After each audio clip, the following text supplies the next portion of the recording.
The question is always, how do you treat people with disabilities? You treat them like everyone else. And we want people to learn that. We want to normalize it. Yeah. We don't think there's any normal. I mean, that's a setting on a dryer, right? Mm-hmm. So typical world, we like to have those people come in and see what it's like, because I always have told people we're all interdependent. Whether we have a disability or not, I can't lift things. I don't have any physical disability, but I'm just kind of weak and can't lift things. I don't do my own taxes. I don't work on my car. I have people help me. It's the same thing in the disability world. We just need some supports to make that table have those 4 legs. And so I think that's one of the things when we bring in people from the community, they learn.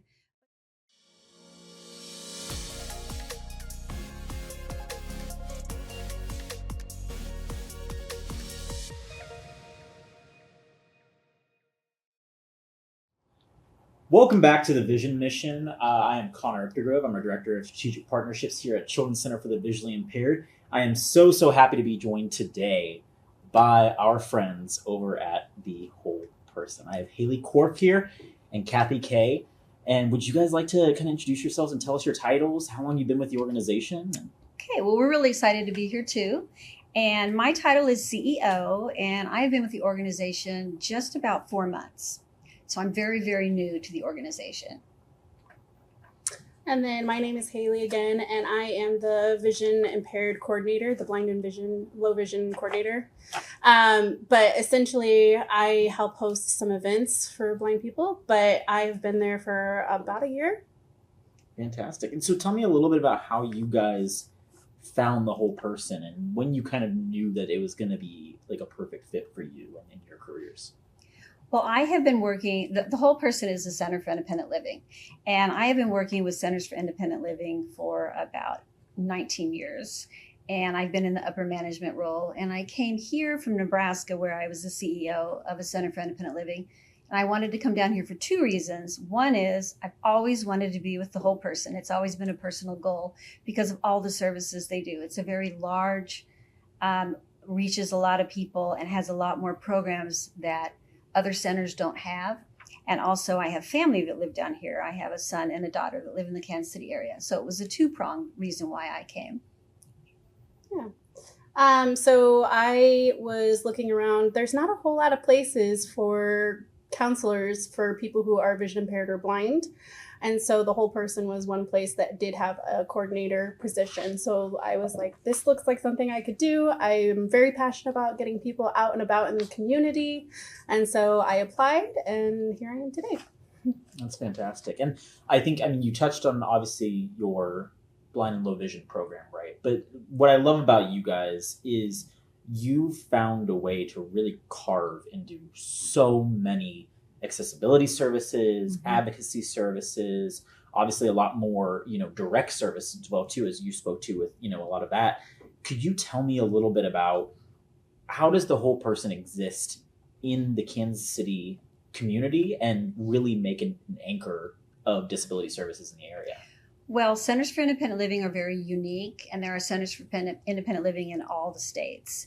And what the unique thing about Centers for Independent Living is that we are part of the independent living movement, which is, the slogan is nothing about us without us. So it's people with disabilities are the ones that are employed. We have to have 51% of our staff have to experience a significant disability, and 51% of our board of directors. So the leadership are people with disabilities as well as the staff. And one of the reasons we do that is because one of the things we do is peer support. And we understand it, we get it. And that makes people want to seek out our services because they feel comfortable with us, because most of us experience a disability. And what we do in the community that I think is different, one of the main things we do is information referral. So when we have people that need services, they can come to us. And if we can't help them, we know where we can send them. So we can be that really great anchoring piece to send people out. And we serve all disabilities. We serve people birth to death.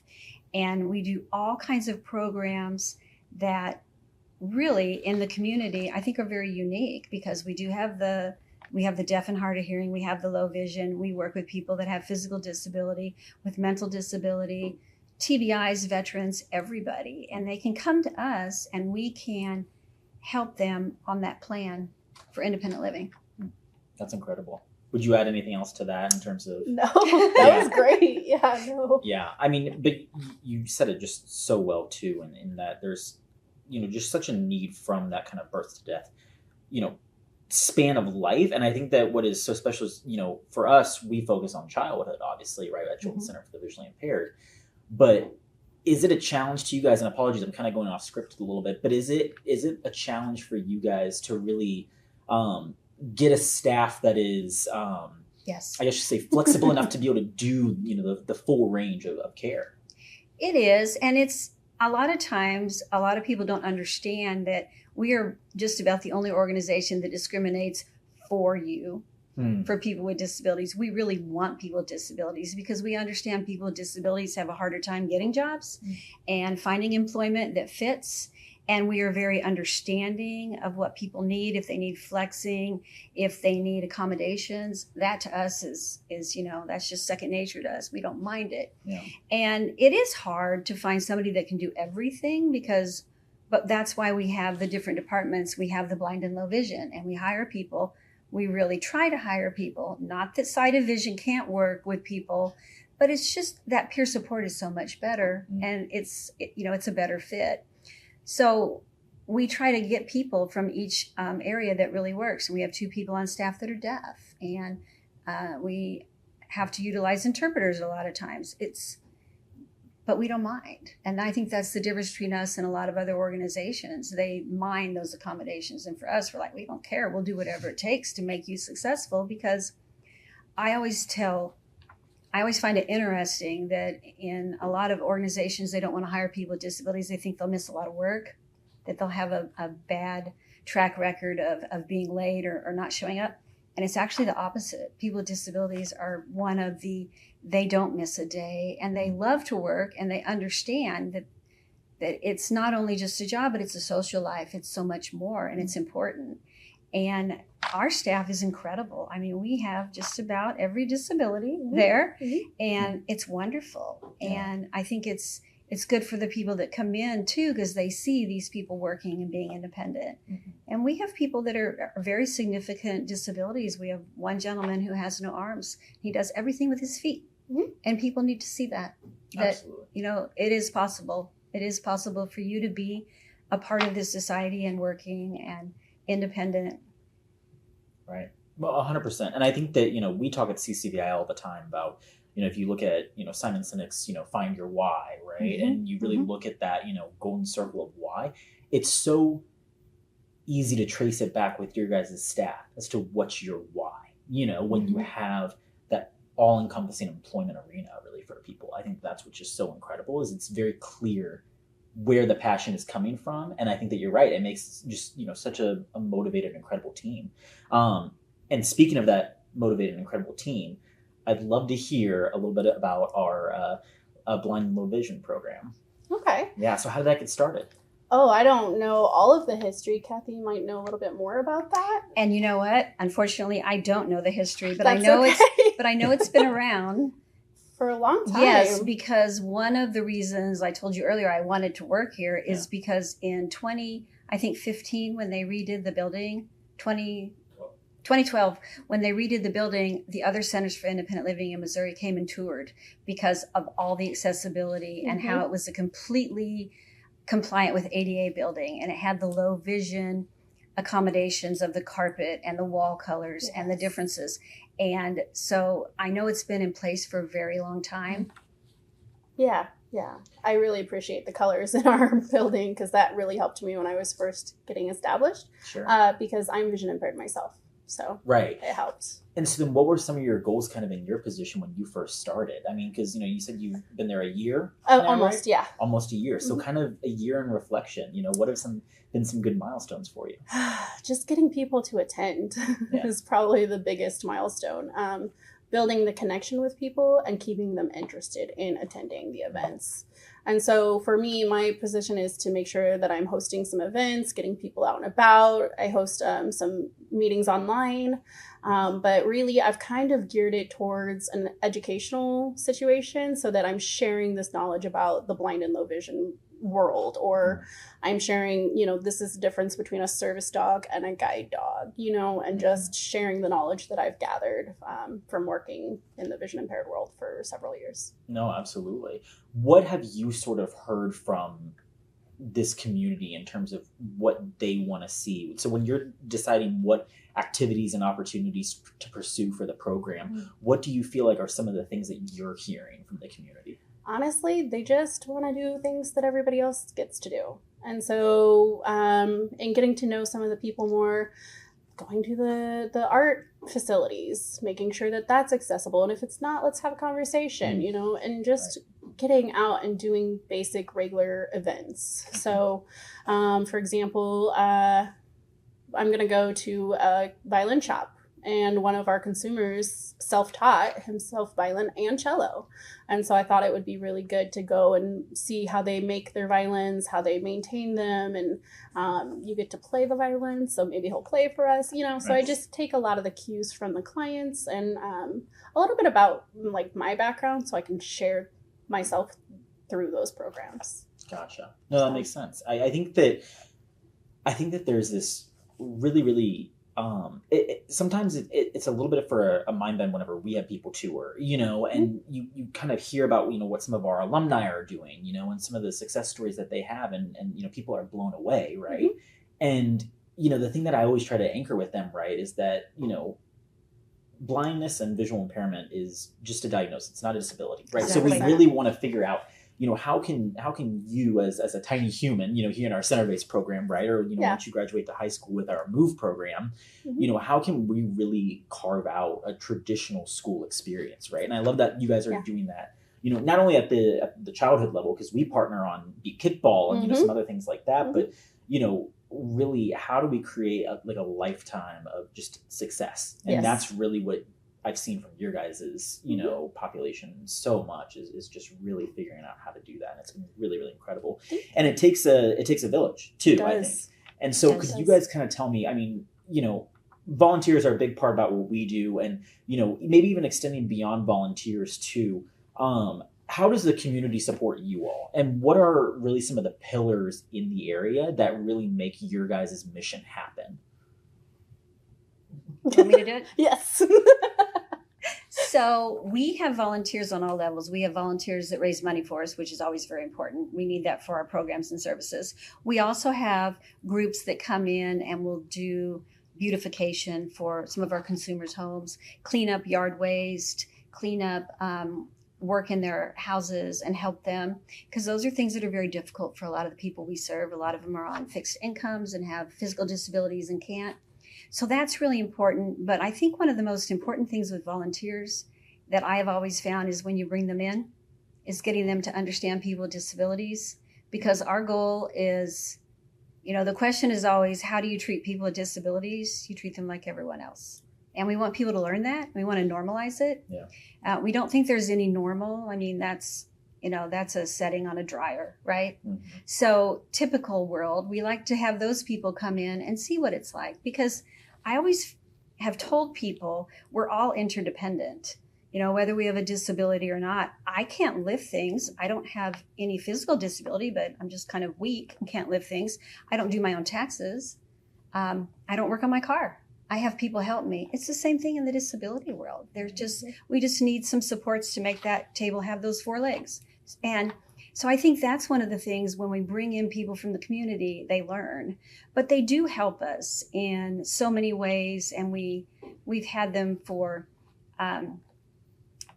one of our big galas. We always, volunteers are really important for that, because that's a huge thing, and we don't have time to do that, and we don't have the resources, and we don't have the know-how. So we need that from the community. But just getting people to know about us and to come in and to understand that our world is just like theirs. And that, I think, is the key. Absolutely. anything more to add to that? Or? I mean, yeah, we use volunteers in every different department that we utilize everybody. So for me, I would have volunteers come in and maybe help make sure I'm checking people off the checklist if we're going to an event or something, you know? Sure. So they're utilized in every aspect through our departments. Yeah, that's fantastic. And so then I'm really curious for you guys, especially, you know, kind of considering your all's tenure in the organization, right? So far, has there been a specific moment or story or individual who has really stood out to you as that's our mission in action? That's really what this is all about, sort of an anecdotal kind of piece to the why of your work.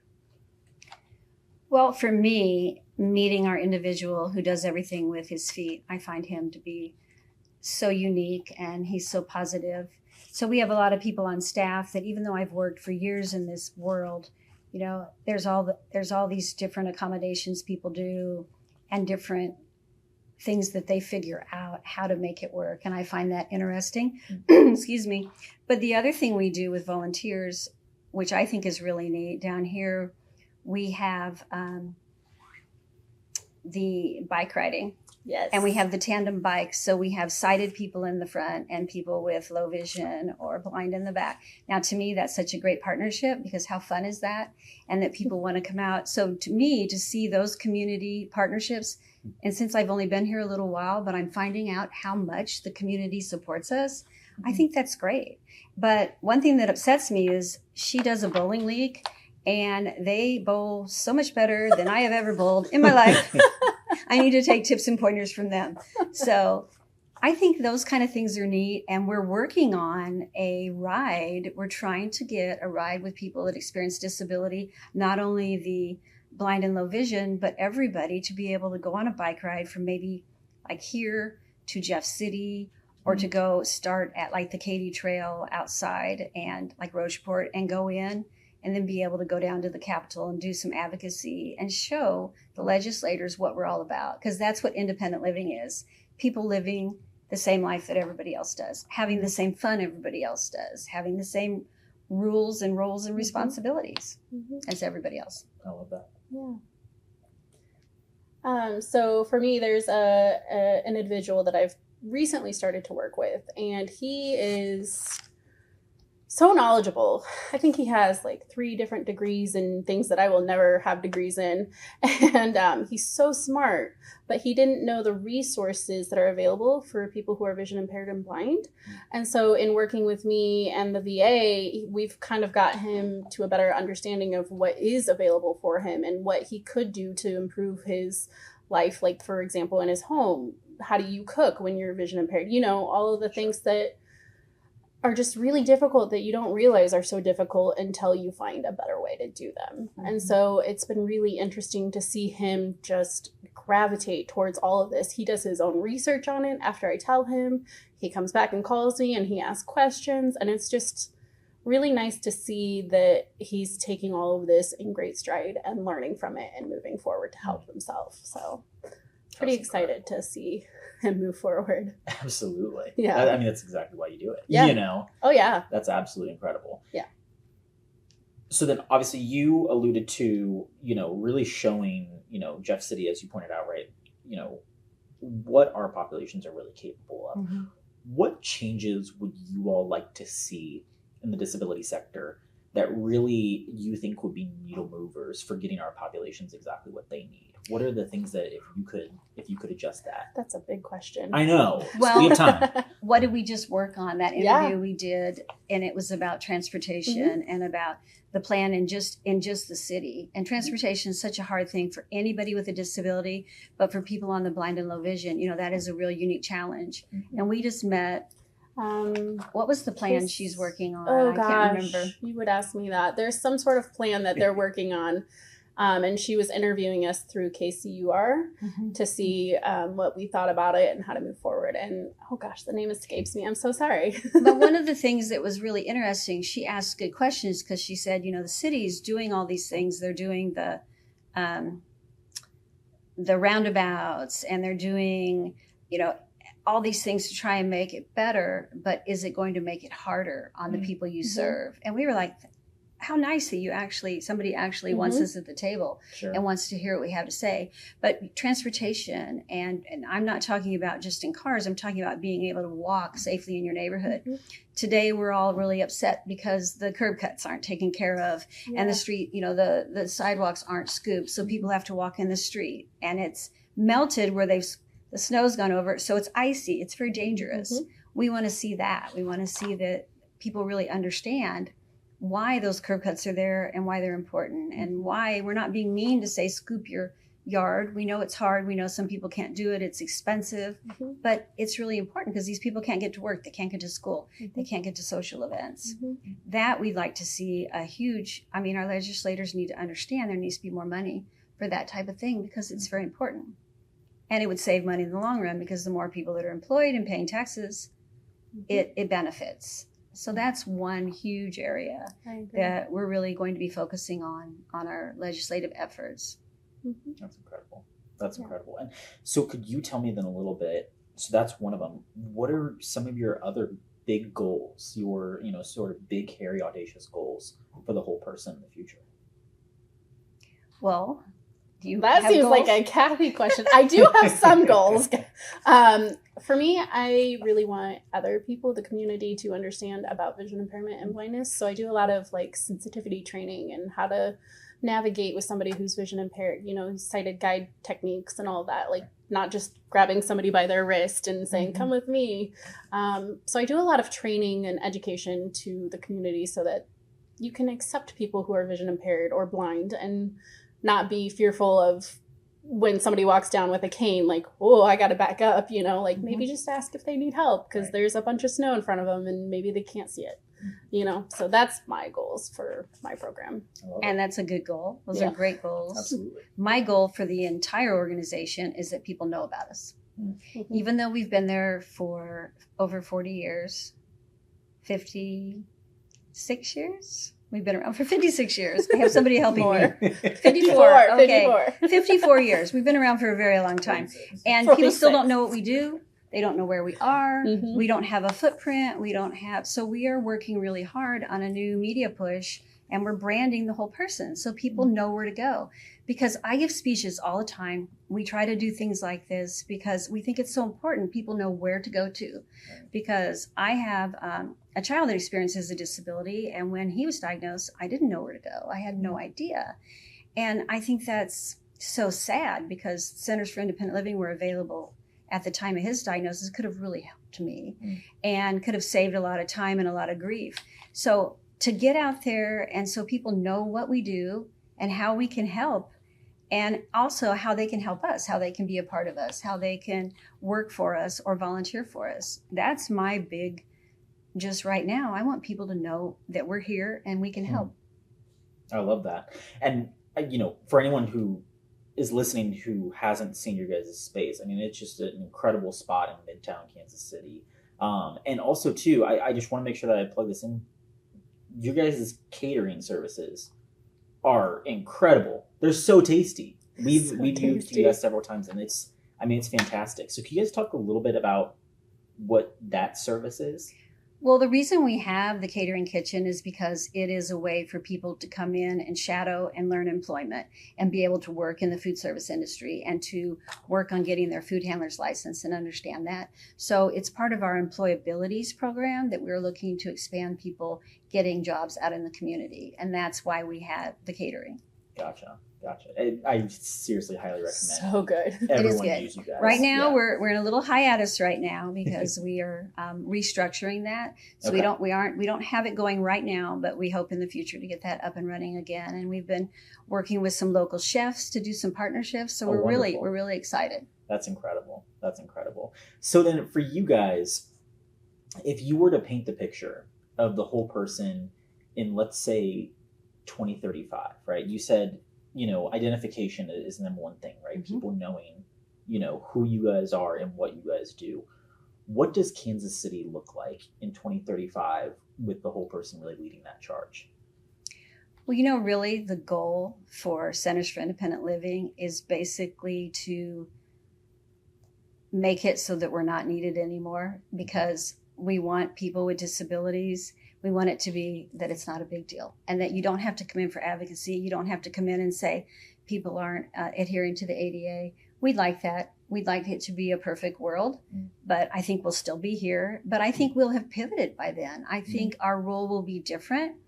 I don't think we will be as hands-on with things. I think there will be more acceptance in the world and in the community. It gets better every year. You know, ADA was a huge milestone. We're still not in complete compliance with that, but I think when the world gets there, I think it'll make a difference. I see us serving more people, but in a different way. Yeah. Well, and one thing too that, you know, when I read your guys' annual report, I believe it was, you know, your 2022, 2023 annual report.